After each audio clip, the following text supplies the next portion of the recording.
Test 1, 2.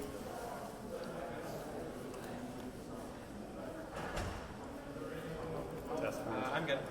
Testing 1, 2, 3, 4. 1, 2, 3, 4. Everybody Good here? good? All right. All right, Sheriff, tell Adam just how you feel about the talks today so far. Well, if you're talking about the ballot initiative, that's up to the board. I just want to get the conversation started to give the public an opportunity to weigh in. They're the ones that are not going to get the response to a 911 call. They're the ones not going to have a deputy, like we know it today. So the law enforcement, as we know it in Kern County, is going to change.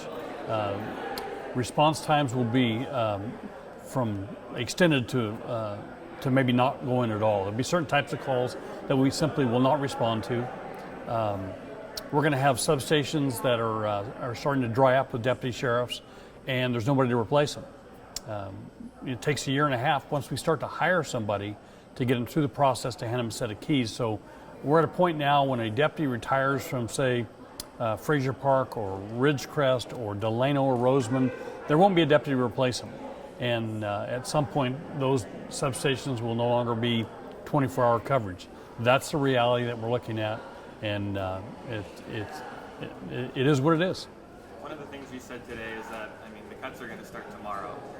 What will tomorrow look like different than today? Well, if you look at the gap between the sheriff and the CAO was 6.1. It was 6.3 until this morning when we got new numbers. It was 6.1.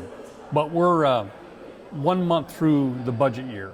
1 month is a round figure, 10%. So out of that $6 million, we're upside down $600,000 more dollars because we have not cut yet.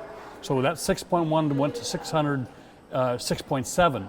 And so if we wait till August, end of August to cut, we're now going to be over $7-8 million. Those are all real active deputy sheriffs. So the direction I got today from the Board of Supervisors was make the cuts, and we're going to start tomorrow morning.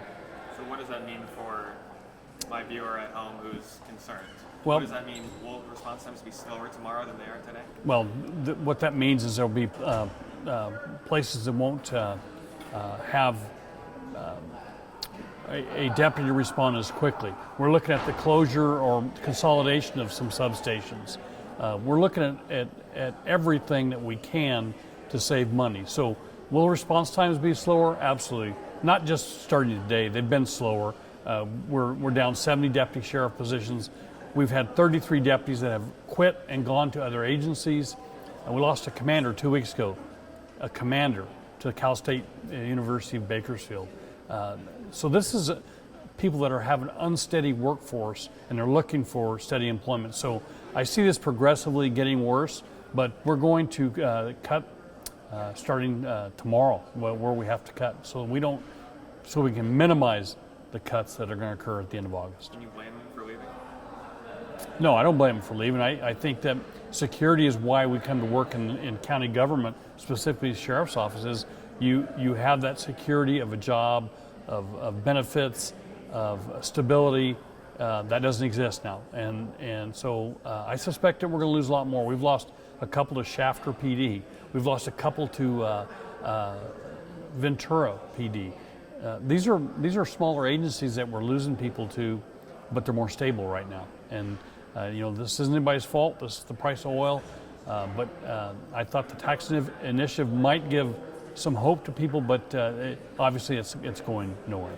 Well, it's not dead yet, though. They're saying for the public to kind of show that they would support. Yeah, I heard what you heard. I heard it's dead. Quite frankly, I don't see it going anywhere after today. Without any help, I hope I'm wrong, but do you think there's a chance voters get enough signatures in the amount of time? I don't know exactly when the deadlines are for that kind of thing, but not for this election. Absolutely not. Today was the deadline. If they voted yes, we could have got this on the ballot, but they voted no, and they voted yes on something else, but no, it will not be on the November ballot. It sounds like if there was a vote held today, at least 3 of the supervisors would have voted no. And it sounded to me like their reasoning was, you get before the board, you tell them, look, there isn't that much fat left to trim, and their response is, well, we don't know that, we don't know if we believe that. What's the mentality going through your head when you go to you'd have to ask the board what they thought and what they meant. I can tell you that right now there's 11 vacant lieutenant positions in the sheriff's office. They talked about cutting management. That's 11 vacant lieutenant positions. We've cut all in every area that we can, and now we're losing people that will not be rehired. And those positions will just be vacant as we progress through this tough period. I was asked to ask you this question: will the sheriff's department survive these cuts if they have to? Oh, certainly we're going to survive it. The question is, does the public survive it? A deputy catches the brunt of the citizens when they show up at a call 2 hours after the person called. And to that person, that's an emergency. Now, it may not be the biggest emergency. All the calls are different, but to that particular person, that might be the one and only time they've ever called law enforcement, and that's huge to them. And 2 hours later, why are you to take you 2 hours? I don't need you now. I could have used you 2 hours ago. Well, deputies catch that on all these calls, and finally they say, there's got to be another agency that I can go to work and where it's stable, and that's what we're seeing. And then moving away from the budget cuts, but you had kind of mentioned the 14 people that were shot that the other person might be a victim of. Could you just elaborate on that a little bit? No, I can't really elaborate. What I said was a big coincidence, was very close proximity. We have not had a chance to confirm that yet. My suspicions are very high that 15th young victim, that young man that was sleeping on the floor, is probably a victim of that gang violence. But until we get all the details in, and the forensics and the autopsy, it's just my suspicion. One of the people brought up in public comment, and you addressed very briefly as well in your speech, is the amount of money.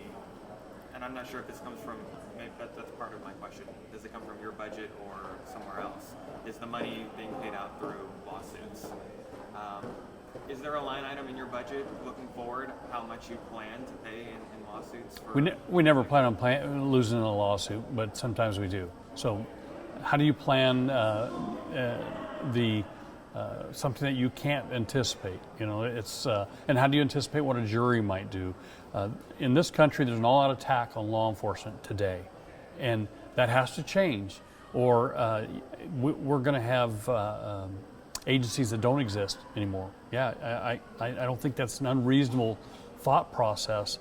98% of the people in our community support law enforcement, but the 2% have a loud voice, and they get the grease on that squeaky wheel. So it is what it is, but there's never been a tougher time to be a young police officer in our country than today. So I guess part of my question is there a line item in the budget for that? No. But you would agree that there have been millions of dollars lost out of your budget because of lawsuits? That's something you probably should talk to county council about. But that does come out of your budget? That's something you should talk to county council about.